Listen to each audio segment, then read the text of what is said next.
Hola, soy Michelle Rojkin de Rojkin Arquitectos. Muchas gracias a Amazing Speakers. Les voy a contar un poquito de quién soy, cómo llegué a donde estoy, que también muchas coincidencias y muchas casualidades de la vida, sincronías, como digo yo. Pero yo empiezo, yéndome más atrás hasta al principio, un niño hiperactivo en el cual de repente me diagnostican con déficit de atención, como hubo varios en su momento y como sigue existiendo en la actualidad. Y mi madre decide no medicarme, que le agradezco hasta la fecha tremendamente porque vi amigos que también tenían déficit de atención y que los medicaban y he visto sus resultados y no sé cómo hubiera sido si no los hubieran medicado, pero yo por lo menos me siento muy afortunado de que me canalizaron en diferentes cosas. Esas diferentes cosas era taekwondo, bicicleta de montaña, tocar la batería. O sea, mi mamá de repente pensaba que si me ponía a tocar batería me iba a bajar cansado, cosa que era todo lo contrario porque me subía a tocar la batería y cuando me bajaba de tocar salía como el animal de los mopeds más eufórico, pero finalmente iba buscando como qué cositas podían alimentar esa cabeza inquieta o esa pues, mente que no me paraba en diferentes cosas y fui probando cosas que me fueron llevando a muchas de las actividades que hoy agradezco que pasaron por mi vida. Yo empecé haciendo diseño gráfico en algún momento, cuando, después de tocar batería, acabo entrando al grupo con Alex Sintek y la gente normal, que nos fuimos a una compañía disquera desde el año, yo tenía 18 y 19 años, y nos firma la compañía disquera en primer semestre de arquitectura. Entonces, cuando nos fuimos a esa compañía disquera, EMI Music en su momento, yo tengo que tomar una decisión. Si seguía en la música o si, más bien, si dejaba, ya abandonaba arquitectura. Y en ese entonces mi madre se acerca conmigo y me dice, pues yo te recomiendo que te quedes en la arquitectura y veas hasta cuándo aguantas. Te dejo esa tarea a ti, tú siente a ver cómo va pasando el tiempo. Y curiosamente, pues como buena madre te deja esta semillita que dices, es un reto. Entonces voy a ver hasta cuándo puedo hacer ambas. Y traté de hacer ambas lo más que pude. Era complicado porque pues de repente el grupo ya tenía cierto éxito y estaba de gira con el grupo y de repente pues en el camión tenía que estar cortando maquetas y tenía que estar haciendo planos de arquitectura. Pero traté de hacer las dos lo más que pude hasta que llegó un momento donde tuve que tomar la decisión ya de dejar la música por la arquitectura. Hablaba de que empecé como diseñador gráfico porque en algún momento antes de entrar a arquitectura, Alex, que él también pues, es productor de varias bandas y artistas, empieza a producir otros grupos. León, el que tocaba la guitarra con nosotros, León Chiprut, un gran fotógrafo, se empieza a ser fotógrafo como de estos artistas, los empieza a fotografiar para la música de Alex, y yo me pongo a diseñar las portadas de los discos. En esa época, los que se acuerdan, una primera banda de rap que se llamaba Caló, diseñé la portada de ese disco, hubo uno de Tania Libertad, otro de Thalía, y en fin, unas colaboraciones que yo pensaba que al final iba a ser diseñador gráfico, pero afortunadamente por mi hermano, el más grande, él tenía, bueno, aparte de que él tenía un amigo baterista que me lo presentó para que yo tocara la batería, en algún momento me dice, oye, ¿por qué no, en lugar de diseño gráfico, por qué no estudias arquitectura, no? Él y mi mamá tenían un negocio de bienes raíces y en su cabeza yo creo que él estaba pensando, pues bueno, si este es arquitecto, nos vamos a poder juntar a hacer cosas en el futuro y está interesante. Y pues, como que dije, bueno, ¿por qué no? O sea, al final me convenció porque me dijo, bueno, un arquitecto puede ser diseñador gráfico, pero un diseñador gráfico no puede ser arquitecto. Entonces dije, bueno, pues suena padre porque pues, puedo seguir haciendo las dos cosas, lo que me gusta. Y decidí arquitectura, entro a arquitectura. Curiosamente, en aquella época, que cabe igual la pena mencionarlo, era una época que no podías hacer más de una cosa. Cualquiera que hiciera otra profesión estaba mal visto, estabas traicionando a tu profesión. Entonces, yo como músico, en el medio de la música con Fobia, Caifanes, Café Tacuba y todos, era como que el que no confiaba al 100% en la música y por eso estaba en arquitectura. Y a los que eran arquitectos me decían, no, pues no va a ser arquitecto porque pues, tiene su side business en otra cosa y no le interesa al 100%. Maestros que también en esa época en la escuela me decían, por favor, ya salte, no me interesa que estés aquí, estás quitando lugar a un alumno que sí va a ser arquitecto. Y me acuerdo que eso me enojaba y me ponía como en una postura donde lo que más quería era como, sí, vas a ver que sí voy a ser arquitecto y que me va a ir muy bien y te vas a arrepentir de haberme dicho que no me quedara como arquitecto en la escuela. Y nada, me dio como mucho más ganas de seguir haciendo arquitectura y haciendo cosas con la pasión que tenía y que me juzgaran por mi trabajo, que no me juzgaran porque si ya salíamos en la televisión o por si teníamos un disco nuevo o algún video en MTV en aquella época.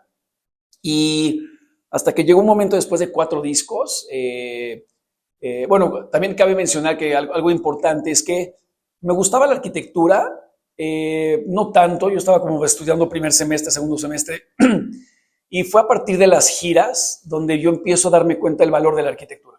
Empiezo a viajar y me empiezo a dar cuenta de los aeropuertos, la infraestructura, los parques, los edificios, y no solo eso, sino cómo reaccionaba la gente en estos lugares, cómo se siente la gente en un callejón, cómo se siente en una plaza.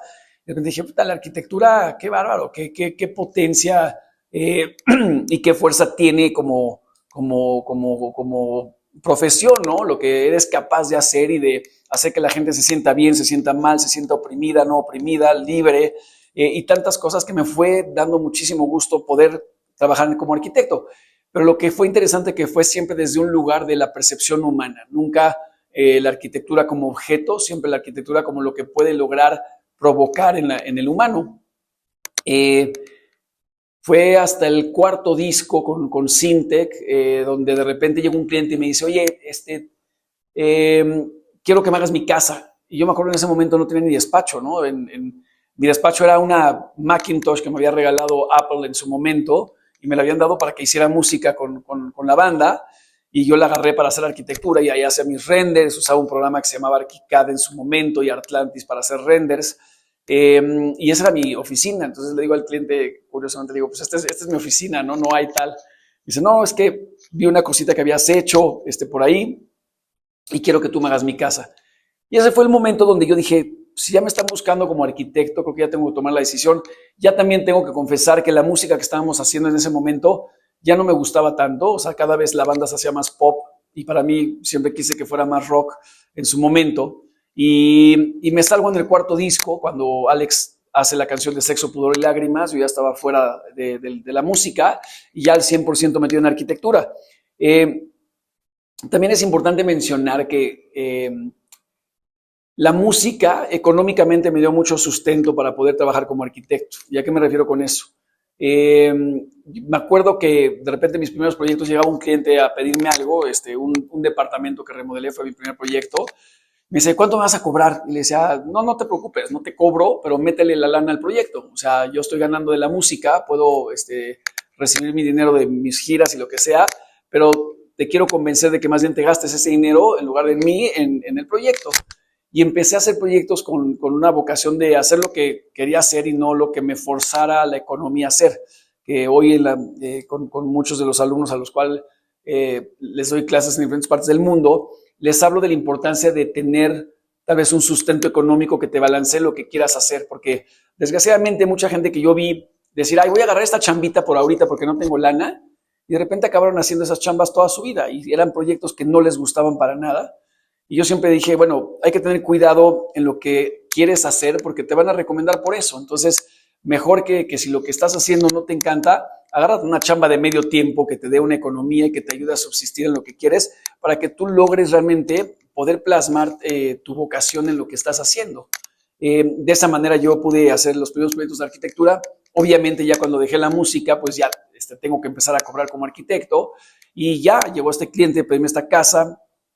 Le cobro el proyecto, hacemos el proyecto y recuerdo perfecto, era un cliente a todo dar, una familia divina, que terminando el proyecto a mi hermano y a mí, porque en esa época diseñaba yo y construía a mi hermano.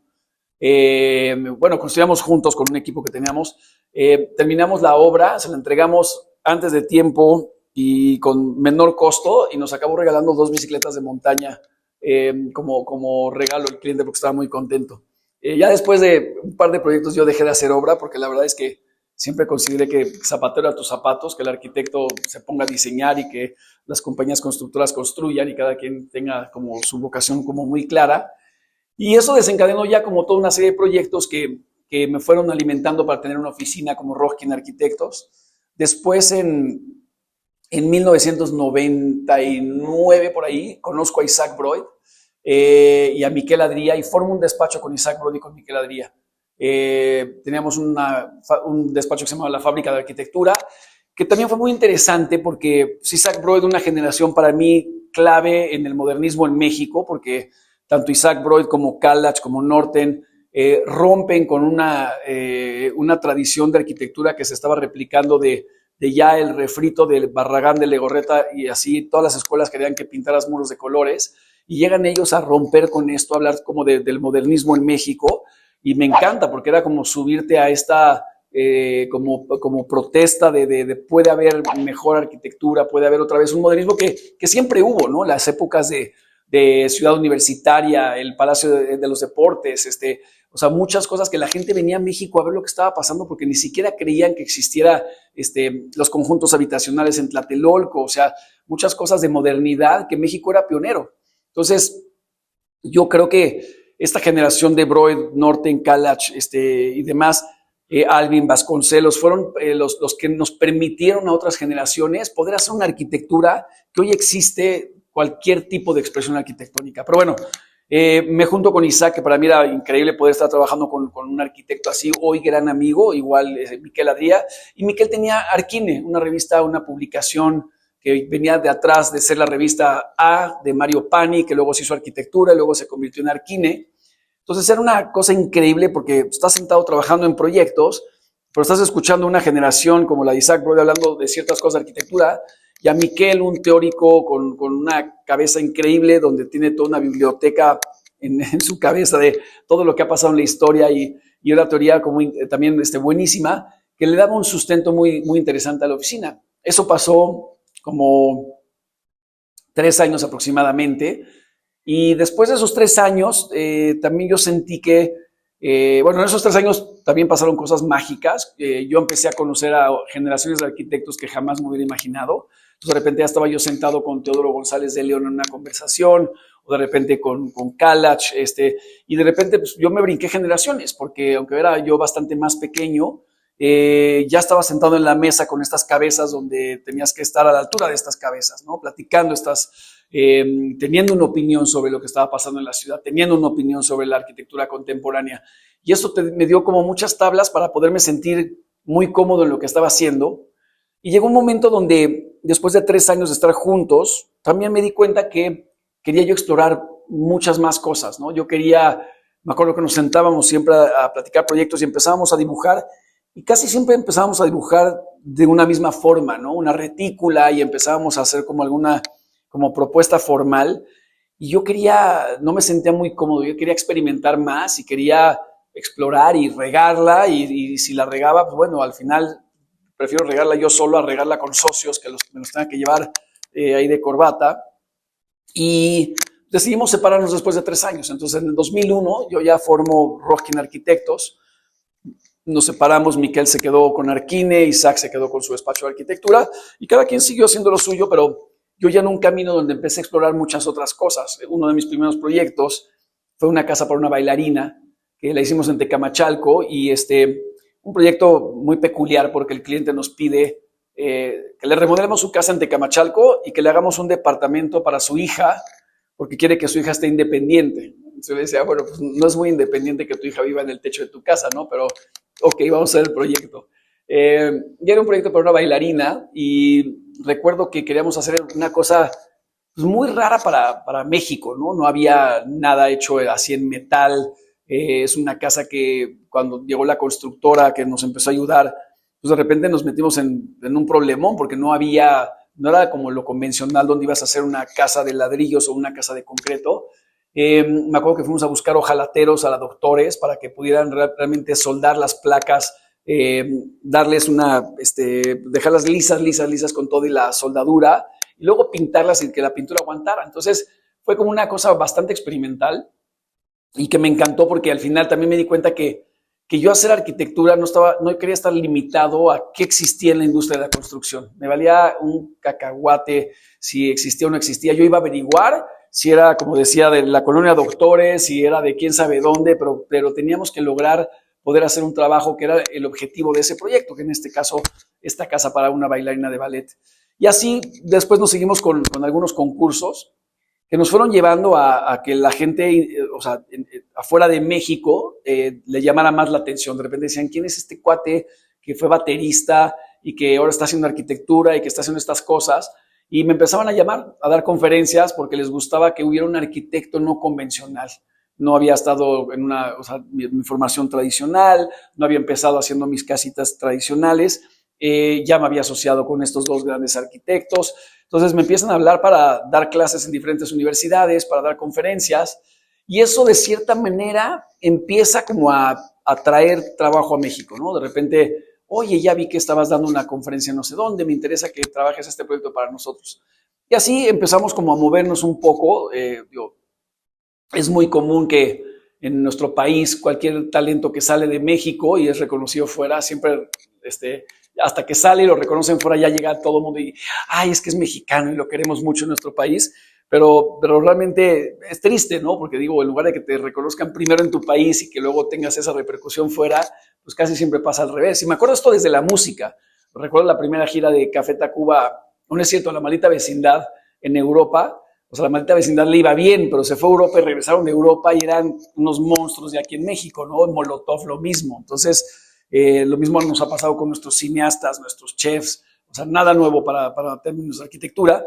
Y entonces empiezo a dar clases, profesor invitado desde Barcelona, en la YAC. Bueno, aquí en México me estrené en la UNAM, que me encantó que fuera mi primer lugar donde diera clases, porque la UNAM me parece una institución increíble, nuestra escuela pública, y qué lugar tan mágico. Y en esa época estaba Felipe Leal, de director de arquitectura, y nos invita a dar clases a Isaac, Miquel y a mí, fue mi primera experiencia de dar clases antes de que me separara de Isaac. Ahí me traslapé un poco en la historia, pero me estreno dando clases en la UNAM y me encanta porque al final los alumnos de la UNAM había unas pláticas tan enriquecedoras de la vida, no eran solamente arquitectura, no era qué estaba pasando políticamente, económicamente, qué sucedía en ciertos países, por qué estaba pasando esto en México, cosa que de repente no me sucedió dando clases en la Ibero y en la Anáhuac y en otros lugares.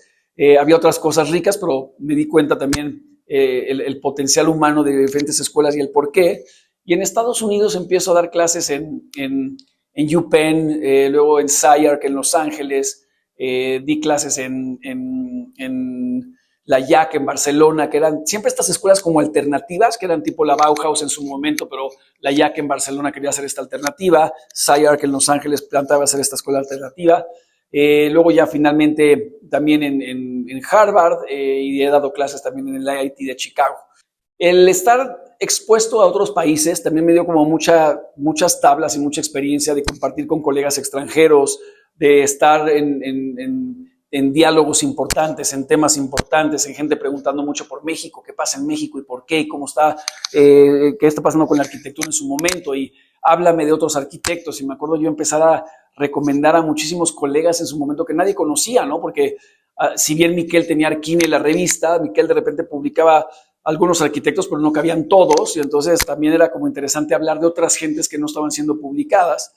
Y eso también hizo que mi carrera fuera como muy dinámica en ese sentido, ¿no? Regresaba a México, pero entendí que quería ser un arquitecto de México para el mundo y no solamente un arquitecto en México construyendo para México, ¿no? Aquí me seguí haciendo proyectos. Recuerdo que con mi amigo Bjarke Ingels hicimos una propuesta para el Museo Tamayo, que ganamos, y estábamos muy contentos porque íbamos a hacer nuestro primer museo juntos en aquella época. Y resulta que el proyecto nunca se realizó porque el gobierno había donado el terreno.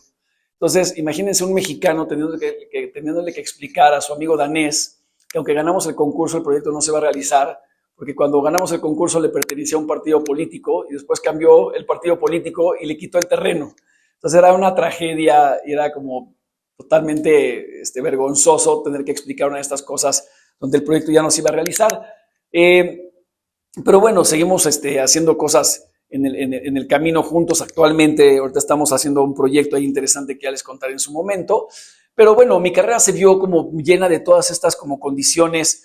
Hicimos un concurso aquí en México para la cárcel de Lecumberri, que era el Archivo General de la Nación, y no ganamos, pero quedamos, nos dieron una mención honorífica. Y nos dieron una mención honorífica porque nos arriesgamos a hacer una propuesta bastante dinámica, porque nunca hemos visto a México como agachado, como chiquito. Siempre hemos visto un México pues, grande, con mucha creatividad, con muchas ganas de innovar, con muchas ganas de hablar de todos los tipos de México que existen, no solamente el que se ve políticamente hablando.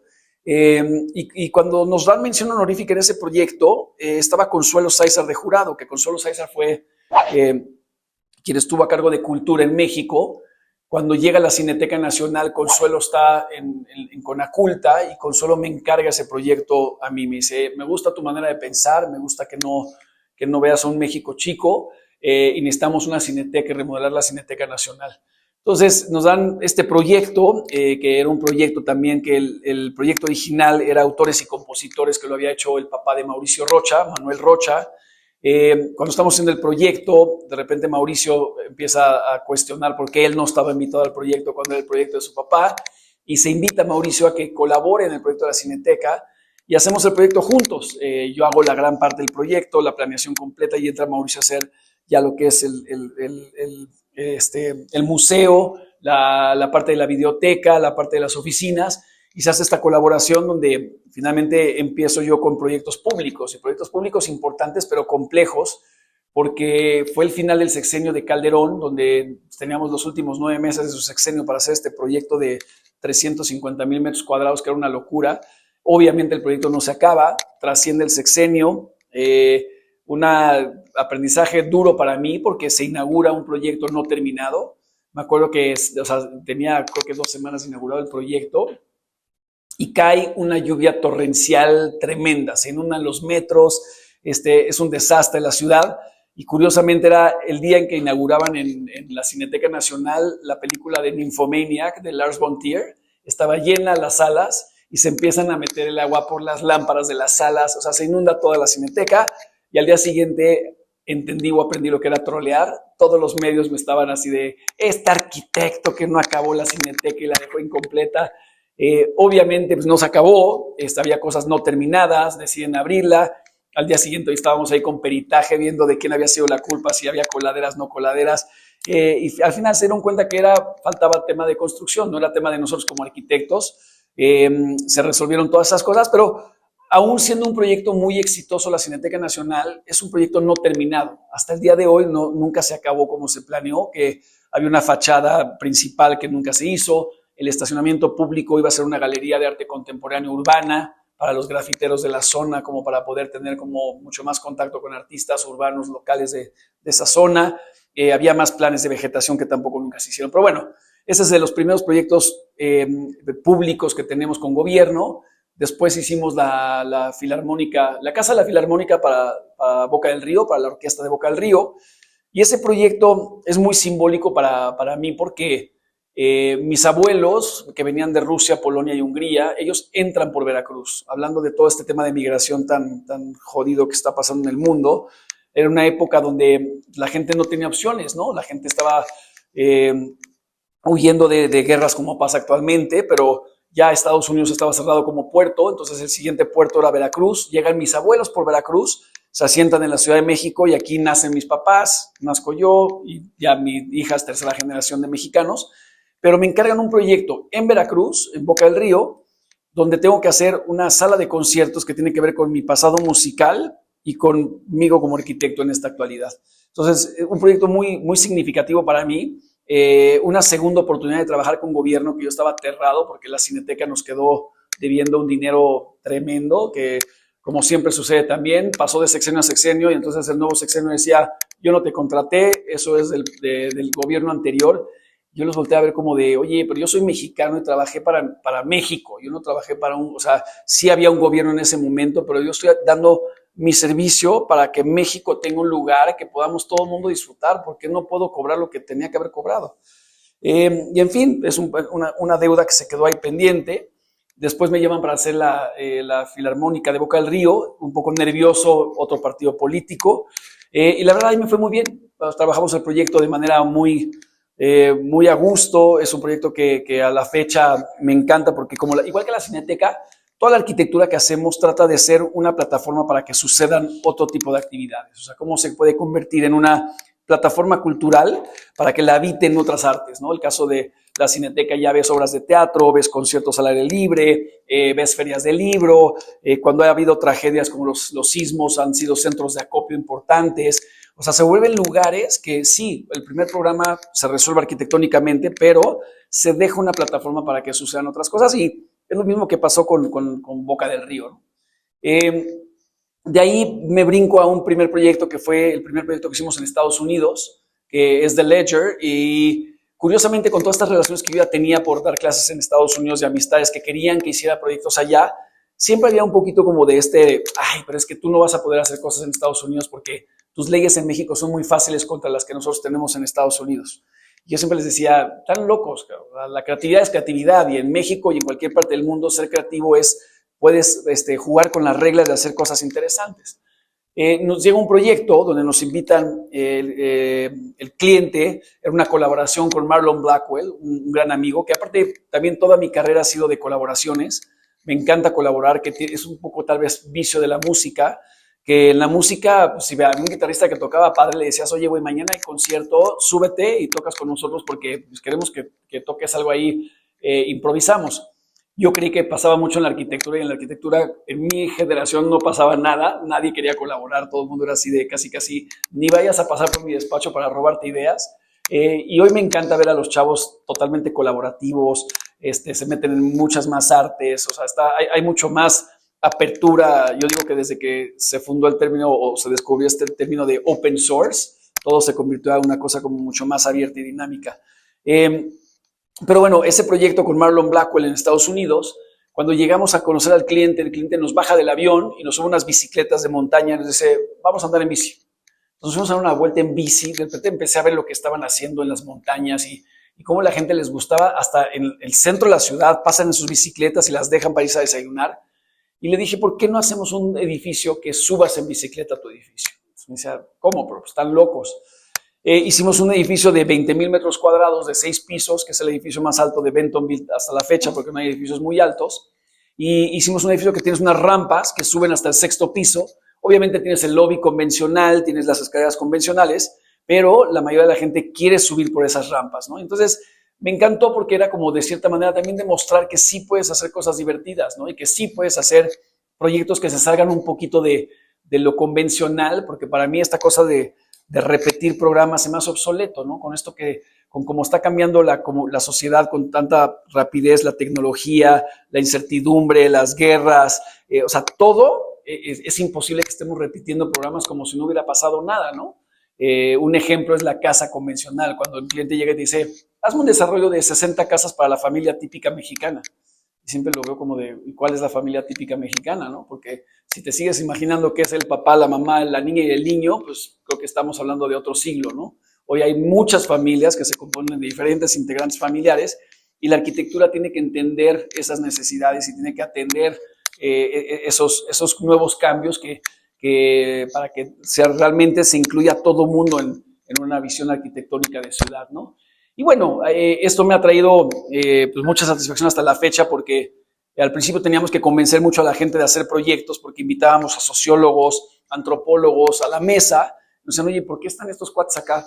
No, bueno, pues es que vamos a hablar del potencial de tu proyecto. O sea, si me traes un programa arquitectónico está bien, pero yo quiero ver cuál es el potencial. Entonces lo ponía sobre la mesa y opinaba el urbanista, y opinaba el sociólogo, y opinaba el antropólogo, y así fuimos creciendo un equipo de trabajo que la verdad hoy a la fecha lo agradezco, porque me hacía ver la arquitectura desde otro lugar, no solamente como el arquitecto de yo voy a diseñar mi proyecto, sino como qué es lo que más le conviene a la ciudad y qué es lo que podemos darle a cambio a la comunidad donde estamos haciendo ese proyecto. Y curiosamente ya después llegaban clientes, o llegan clientes a la fecha así de, oye, a ver, queremos hacer esto, pero ¿qué podrías hacer por nosotros? ¿No? Ya como hasta cuestionando o invitándome a retarlos un poquito para que se salgan un poquito de su estudio de mercado convencional, creyendo que se va a dar el mejor resultado. Y pues, hoy estamos como en un momento nuevo en la oficina, donde se nos abrieron las puertas en un lugar increíble que es Albania, donde nos hicimos muy amigos del primer ministro, que es un artista que se llama Eddie Rama, y que todos los premios Pritzker están trabajando ahorita ya, están tratando de cambiar la percepción del albanés a nivel global, porque el albanés tenía muy mala percepción en su momento, porque fue dictadura hasta el 92, hubo un golpe de Estado en 97, en fin, varias crisis muy fuertes, un país no muy bien económicamente hablando para estar en Europa, para ser un país en el Mediterráneo, ¿no? Vecino de Grecia y vecino de Montenegro, y ahorita están él con una bandera increíble de la fuerza de la arquitectura y el arte para transformar un país. Y entonces están trayendo arquitectos de todas partes del mundo para que poder poner en alto el nombre de un país con un nuevo resurgimiento y que la gente conozca no solamente a Dua Lipa, que es albanesa, o a la fundadora de OpenAI, que también es albanesa, que se den cuenta que hay mucha magia en Albania, ¿no? Y también son muy resilientes como nosotros. Yo bromeaba con la gente allá, porque les decía, así como el europeo les ha hecho mala fama a ustedes, pues igual los americanos a nosotros, ¿no? Éramos los que nadie quería cruzando la frontera, ¿no? Los bad hombres y toda la porquería de prensa mala que nos han hecho los americanos a lo largo de la historia, que aparte es curioso porque ahora parece que nos acaban de descubrir, ¿no? Cuando les dices, oye, pero es que siempre ha estado increíble México, nada más que apenas se están abriendo los ojos a vernos porque su país ya está en una situación muy, muy difícil, ¿no? Pero pues muy contento de poder, como decía siempre, hacer arquitectura para otra parte del mundo, ¿no? Nunca pensando en limitaciones donde solamente voy a poder hacer aquí, construir acá, llegar a otros lugares y ver sus artesanos, ver su mano de obra, ver su tema político, ver su tema económico, su geografía. Pues es totalmente enriquecedor y al final, como creativos, pues es lo que nos enriquece en todo momento y lo que nos acaba dando como esta vida para estar trabajando en cosas donde nos podemos poner en servicio de algo más grande que nosotros, ¿no? Pero una cosa reciente que me llenó de orgullo, pero a la vez me llenó también un poquito como pues de coraje, ¿no? Como un poco de rabia. Me nombraron miembro honorario del Colegio de Arquitectos de Estados Unidos, American Institute of Architects, y ser un fellow honorario es un reconocimiento increíble, ¿no? Para tu carrera. Pero yo estaba en esta como dualidad donde estoy yendo a Estados Unidos a recoger un premio que te dan este premio, el Colegio de Arquitectos Americanos, porque reconoce que tu trabajo ya trascendió tu frontera.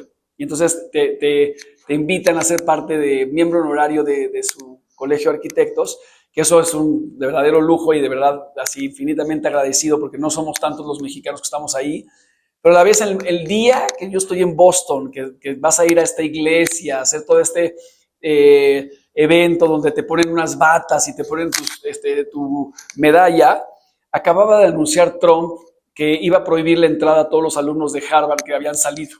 Ya no iban a poder regresar. Los alumnos extranjeros que querían regresar a Estados Unidos los iban a prohibir la entrada y no les importó si tenían pagada la colegiatura, si tenían pagados sus departamentos.